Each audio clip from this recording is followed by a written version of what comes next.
Gaza में हजारों फिलिस्तीनी शदीद यहाँ पर भुखमरी का शिकार हैं। भूख से फिलिस्तीनी बच्चों के मरने की खबरें आ रही हैं। गाजा के हेल्थ अफसरान ने गाजा पट्टी में फिलिस्तीनी महलूकीन के तादाद में इजाफे की जानकारी दी।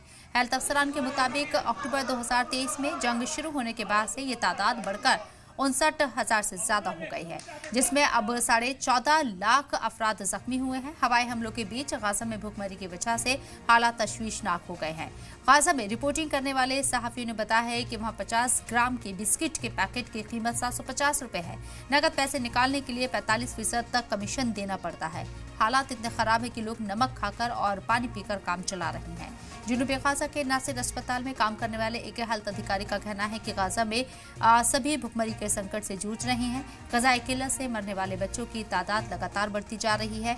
उनका कहना है कि गाजा में जब से जंग शुरू हुई तो अस्पताल से सबसे ज्यादा तादाद हवाई हमलों में जख्मी होने वाले लोगों की होती थी अस्पताल में, लेकिन अब उनकी जगह गजाई किल्लत के शिकार बच्चों ने ले ली है।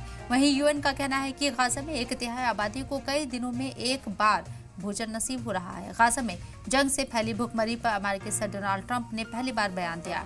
स्कॉटलैंड के दौरे पर गए ट्रंप ने गाजा से सामने आ रही भुखमरी से जूझते हुए बच्चों की तस्वीरें बेहद खौफनाक और तशवीशनाक बताई हैं। उन्होंने कहा है कि अब इसराइल को जंग पर फैसला लेना होगा। ट्रंप ने दावा किया है कि अमेरिका ने गाजा ह्यूमैनिटेरियन फाउंडेशन GHF को $60 मिलियन दिए, जबकि किसी और मुल्क ने कुछ नहीं दिया। हालांकि हकीकत में अमेरिका ने $30 मिलियन की ही मदद की है।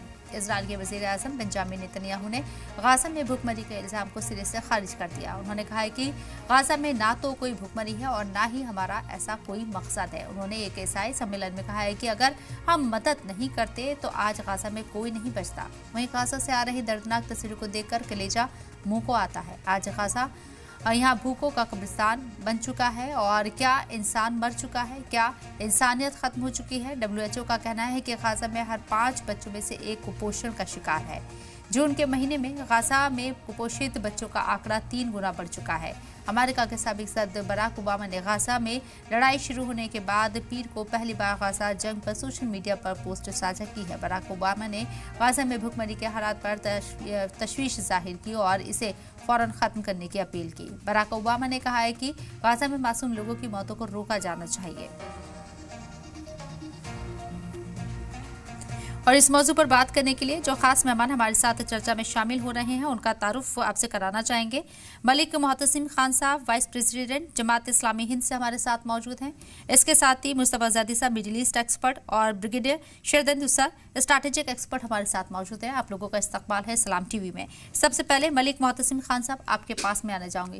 गाजा के हालात किसी से छिपे नहीं हैं। भुखमरी का शिकार हो रही है गाजा की आवाम, फिलिस्तीनी लोग, और जिस तरीके से खामोशी भी इख्तियार की गई है या फिर मदद को ही नजरअंदाज किया जा रहा है। अमेरिका दावा कर रहा है कि सिर्फ इकलौता वाहिद देश वही है जो गाजा के लोगों की मदद कर रहा है। इसे आप कैसे देखते हैं? गजा में जो सूरत हाल है और जो वहां बच्चों की, बड़ों की हलाकत हो रही है, पहले तो लंबे अरसे से गजा शहर को खंडर में तब्दील कर दिया गया। तालीमी इदारे, दवाखाने, समाज के तमाम मददगार इदारे, उनको बुलडोज कर दिया गया, बमबारी कर दी गई। अब नाकाबंदी है पानी की, रोटी की, ग़िज़ा की, तो बच्चों की पसलियां आपस में मिल जा रही हैं। लोग, नौजवान लड़के ग़िज़ा की कमी से सही तौर पे चलना मुमकिन नहीं। बमबारी में तो हलाकत अलग हो गई। अब करीब 1 लाख बच्चे अगर उनको ग़िज़ा न मिले तो वो हलाक हो जाएंगे। इस सब का जिम्मेदार कौन है? इस सब का जिम्मेदार इसराइल है, और इस सब का जिम्मेदार इसराइल का मददगार अमेरिका है। तो हम इस मौके पर दुनिया के तमाम इंसानों से ये बात कहेंगे कि गजा के अंदर ये जो बच्चे जो भूख से मर रहे हैं, उनके लिए रोटी, उनके लिए पानी, उनके लिए दवा, उनकी माओं की छातियों में दूध सूख गया है।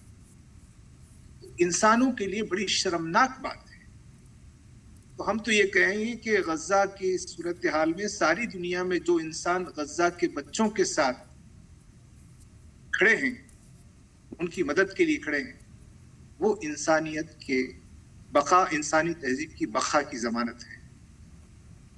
और जो लोग गजा के बच्चों के साथ नहीं है, गजा के लोगों के साथ नहीं है, हम तो समझते हैं कि वो इंसानियत के ऊपर बोझ है, दुश्मन है।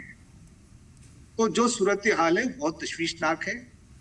इसकी रास्त जिम्मेदार इसराइल और इसका रास्त जिम्मेदार अमेरिका है। तो हम दुनिया के तमाम ममालिक से अपील करते हैं, यूएनओ से अपील करते हैं कि वो मसला तो अलग है कि इसराइल फलस्तीन का मसला हल होगा, वो एक पॉलिटिकल सोल्यूशन है, लेकिन ये ह्यूमैनिटेरियन क्राइसिस है। वहां के बच्चों को सजा दी जा रही है।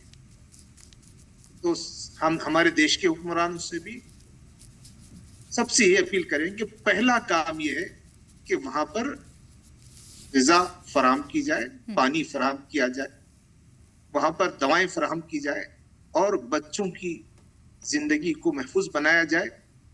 सारी दुनिया में इतना लाइव, इतना जुल्म कभी नहीं हुआ है।